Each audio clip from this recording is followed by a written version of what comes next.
Assalomu alaykum YouTube kuzatuvchilari va Toshkent Pavloniya kanalimiz a'zolari.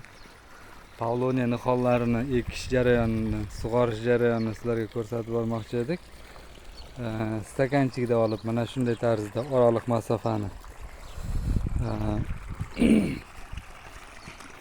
yarim metrga bitta 40 cm, kamida 40 cm joy bo'lishi kerak.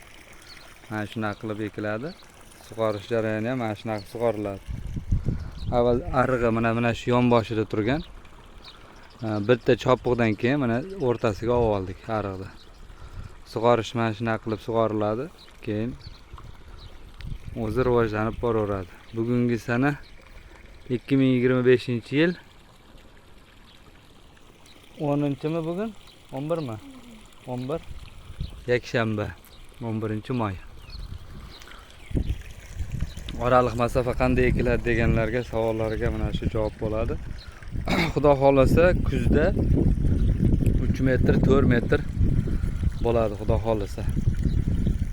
3 metr, 4 metr bo'lganda buni rivojlanishini video qilib boramiz. Mana ekilish jarayoni, buni ekilganiga xudo xolasa 1 hafta bo'ldi.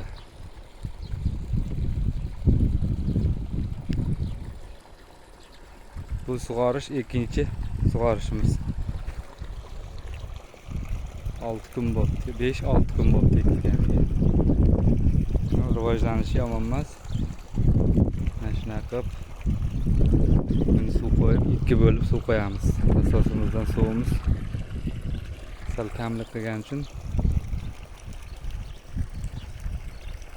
Kanalimizga obuna bo'ling, yoqqan bo'lsa like, videoni davomini keyin sekin ko'rsatib boraman. Salomat bo'linglar.